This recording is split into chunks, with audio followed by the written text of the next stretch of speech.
préparez-vous parce que l'épisode aujourd'hui, là, ça va brasser pas mal. Puis moi, je veux pas me vanter, mais je suis tout un acrobate. Ah, regardez ça.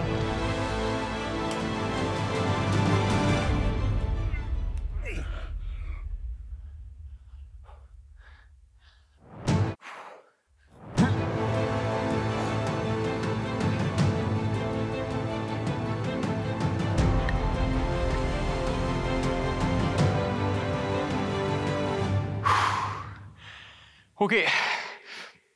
Donnez-moi juste l'épisode pour me pratiquer, là, puis je vous reviens.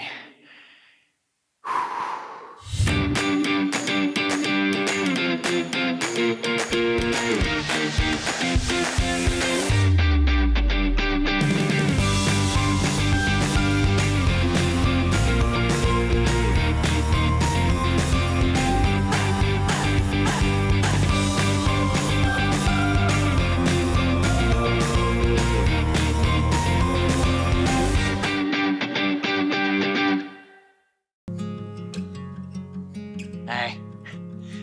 Hein? Vous devez être en train de vous demander, voyons donc, il est où Marc-Antoine? Ça a donc bien l'air beau.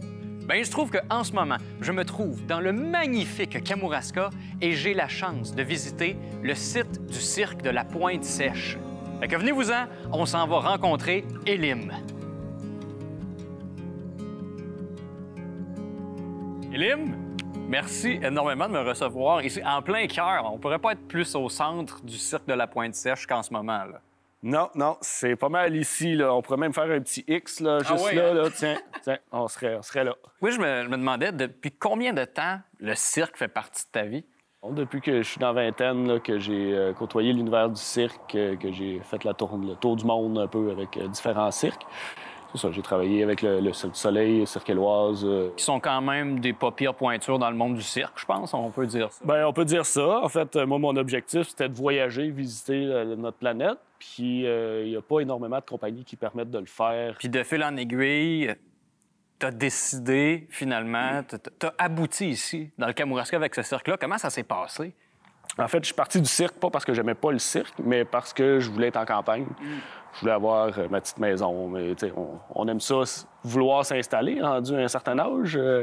Les chambres d'hôtel puis la vie de bohème, ça fait son temps. Fait que c'est ça qui nous a amenés ici. Puis le lieu est complètement incroyable avec le fleuve, sans avoir nécessairement l'idée du cirque. Il y avait juste un méchant beau spot avec une vieille maison à rénover. Que je savais pas dans quoi je m'embarquais, mais on a décidé de s'installer ici puis d'y faire notre vie.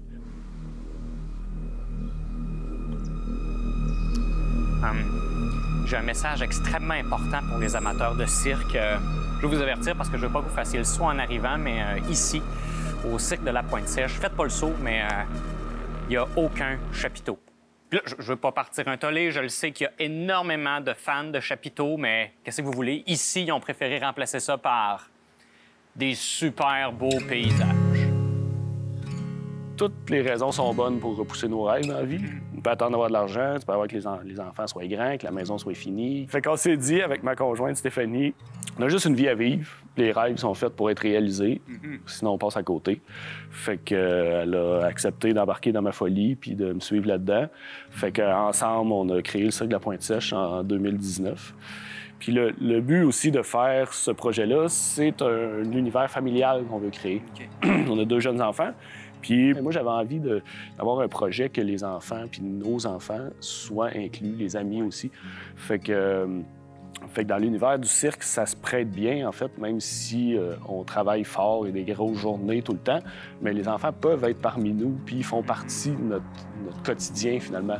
Puis même eux autres, ils aiment ça, tu sais. Ils rencontrent plein de nouveaux mondes avec les artistes, ils se font les petits favoris. Puis là, cette année, c'est encore c'est très, très agréable parce qu'il y a plusieurs membres de l'équipe qui ont des enfants aussi. Fait que ça crée vraiment une communauté. Ouais, familiale. Fait que pour nous, c'est vraiment important. Puis les filles, 2 filles qu'on a, ils veulent jamais manquer un spectacle. Puis c'est sûr que ça se couche tard, mais ça se lève tard. Fait que tout finit par se balancer. C'est ça. Je me demandais pourquoi je me fais tout le temps carter.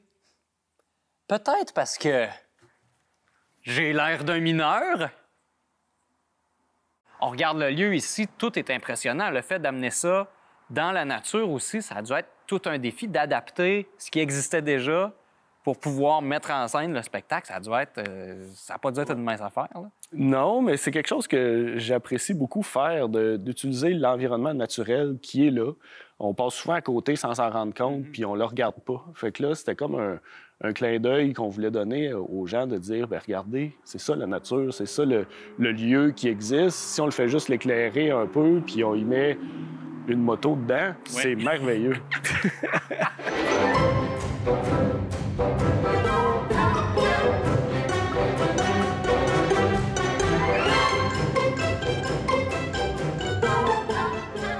Fait que j'ai jasé avec tout le monde, puis ils m'ont donné une responsabilité.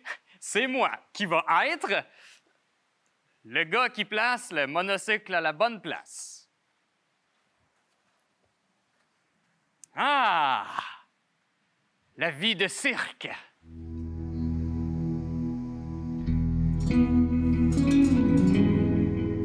La vie a la fâcheuse habitude de parsemer votre chemin d'embûches. Vous avez l'impression d'avoir perdu votre bonne étoile. Essayez dès maintenant le Kamouraska. Écoute, Elim, on est devant quelque chose que moi, j'ai jamais vu. J'ai juste envie de dire « Wow, qu'est-ce que c'est ça? » Je trouve ça absolument incroyable. La pandémie a fait qu'on avait plus de temps pour penser à plein de projets. Mais c'était un projet quand même qui était en arrière de la tête depuis un certain temps, de rendre accessible l'accès à la Terre pour les gens, puis de les mettre dans un endroit on voit juste le fleuve puis les couchers de soleil. L'idée, c'est que tu oublies ton cellulaire, tu viens juste décrocher dans le bois. Non, mais avez-vous imaginé être dans une bulle de verre, au milieu de la forêt? Ça sent le sapin. Attends une minute. On peut enfin comprendre comment ça sent une boule de Noël.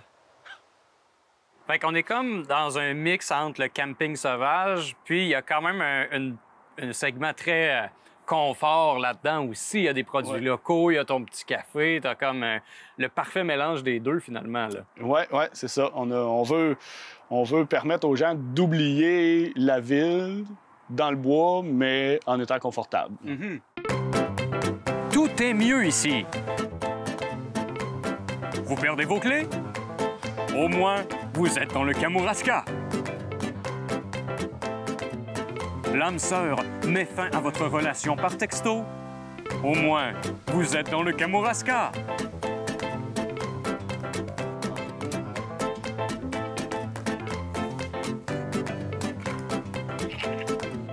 Vous êtes victime d'un cambriolage. Au moins, c'est un voleur du Kamouraska.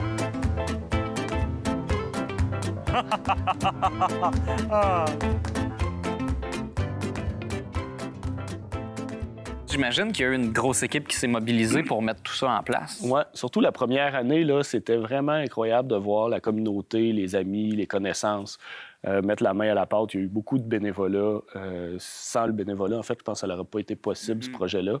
Fait que, tu sais, juste de nettoyer la forêt, charrier les branches, faire le sentier, tu sais, c'est vraiment...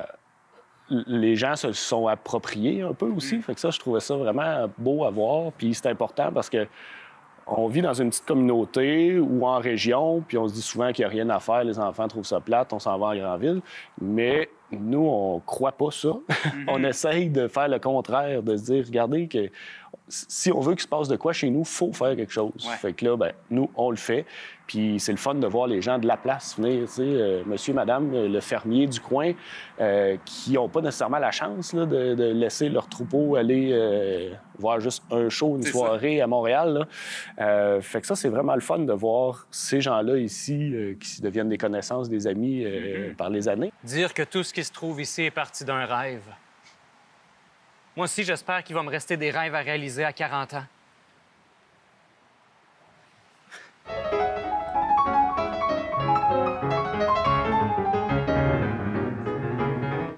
Des rêves comme faire un demi-marathon, échelonné sur 1 an.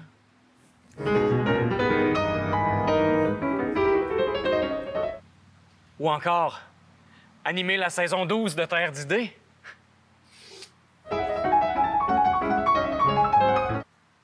Oh, ben finalement, réussir à cuisiner un jello. Un moment donné, il m'a bien arrêté de le brûler.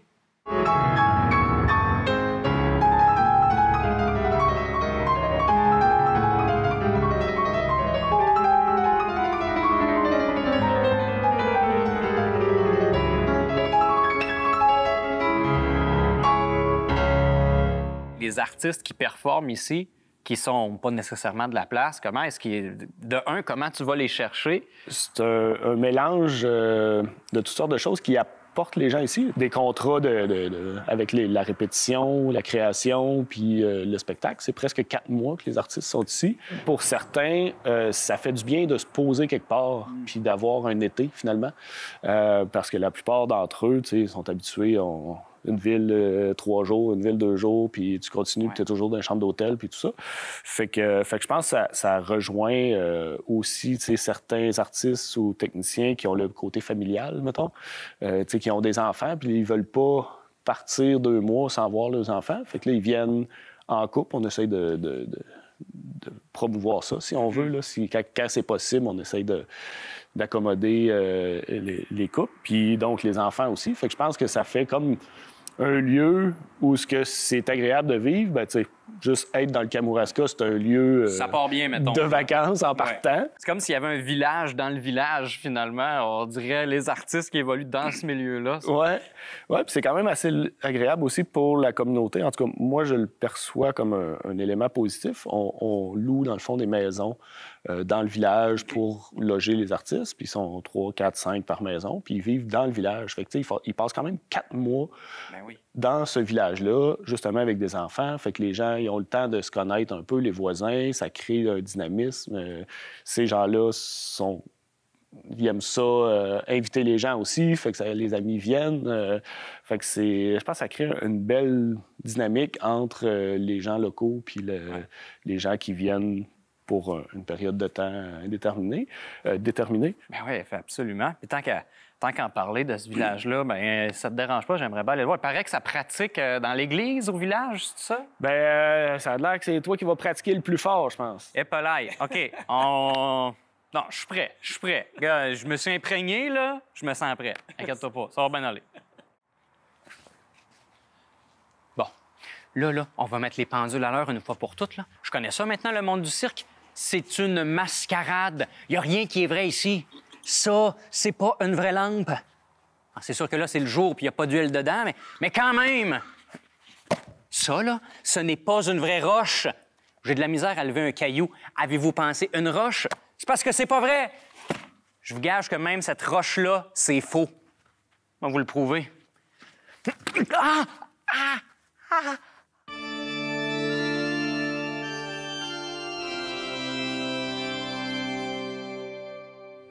Ben, merci, Elim, de m'ouvrir les portes de l'église qui a quand même changé. Là. On s'entend qu'il y a un nouveau monde ici là, en ce moment. Là. Je me demande, parle-moi des changements. Comment, en fait, vous en êtes venu au cirque ici à prendre possession de ce bâtiment-là? En fait, c'est une longue histoire. Ça a commencé en 2013 où la fabrique a mentionné que l'église avait besoin d'un deuxième souffle.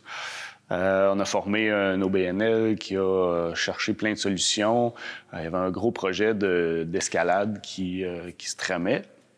Puis, de fil en aiguille, il n'y avait plus de projet dans cette église-là. Puis, bon, pandémie, machin, l'église a complètement arrêté tout culte dans l'église.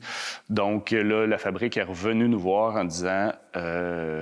Vous aviez peut-être levé la main à un moment donné en disant que vous seriez intéressé. Nous, on n'était pas rendus là, mais inconsciemment, dit oui à l'aventure. Donc, ils nous ont donné l'église pour qu'on fasse éventuellement, on s'était dit, une école de cirque, mais on n'avait pas vraiment pris le temps de regarder qu'est-ce que ça l'impliquait. Fait que là, présentement, il y a l'escalade qui va prendre place, qui a déjà un peu, mais on veut l'agrandir pour que ça soit ouvert au public. Il y a l'école de cirque, comme on peut voir, qui commence à prendre forme. Présentement, nous, c'est une salle d'entraînement qui est en devenir pour le cirque, mais le but, c'est surtout une école de cirque d'initiation, là. Pour les jeunes et moins jeunes.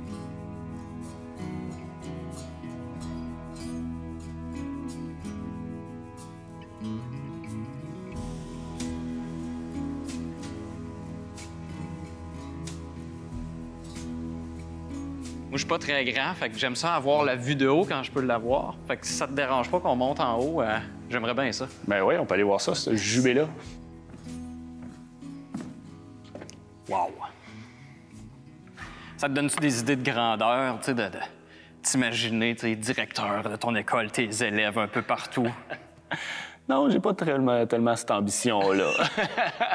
Je suis plutôt dans l'exclamation de voir des jeunes qui ont du plaisir. Je trouve ça surtout inspirant de voir les gens essayer de se dépasser toujours, puis d'essayer de faire des affaires que moi puis toi, on sera jamais capable de faire. Fait que ça, c'est inspirant de voir qu'est-ce que le corps humain est capable de faire, de voir qu'est-ce que la force du mental. On s'entend qu'il y en a beaucoup, c'est beaucoup ça là, au cirque. Autant à l'escalade aussi, là, la force du mental d'être capable de te rendre là. T'as plus de force, mais t'es capable de te rendre. Il y a quelque chose d'inspirant, de beau, puis qui a un impact sur la vie, je pense, en général. Puis là, je vois la tige de drapeau, puis... communément appelé un mât chinois. Un mât chinois? Bon, ben tu vois, ça me tente d'essayer le mât chinois, si tu me donnes la permission. Bien, certainement. Ça doit pas être si dur que ça. À toi de l'en juger. Bon, fait que Elim, moi, je me sens prêt. T'aurais-tu un conseil à me donner avant de faire le drapeau? J'ai vraiment pas souvent fait du mât chinois dans ma vie, mais ce que j'en ai retenu, c'est que tu te tiens, puis tu barres ton épaule ici, puis avec cette main-là, puis après ça, tu utilises tes abdos, puis là, tu lèves tes jambes. OK. Je suis bon jusqu'à la partie « utilise tes abdos », fait que je vais essayer de voir si je peux le faire sans cette partie-là. OK. Faut juste que je me mette dans la peau d'un drapeau, en fait. Exact. Puis j'en ai déjà vu plein des drapeaux. Fait que je barre. C'est un bon début. C'est un bon début. Ça va me donner une note sur 10, mettons? Bien, ça dépend quel est le 10. OK. J'en déduis qu'il y a place à l'amélioration, mais je vais essayer la posture du drapeau en berne. Ça, je pense que... Ah, tu vois, elle, je l'ai beaucoup mieux.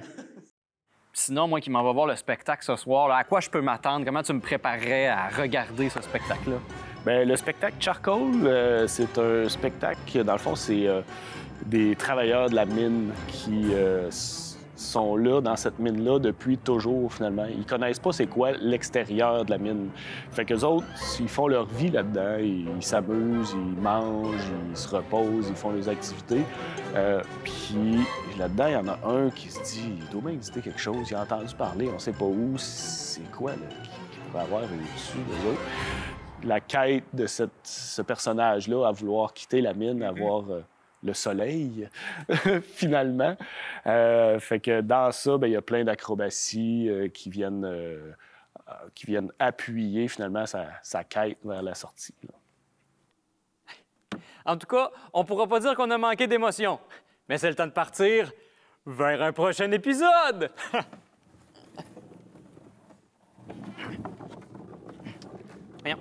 Technique. Équipe technique, poussez, s'il vous plaît.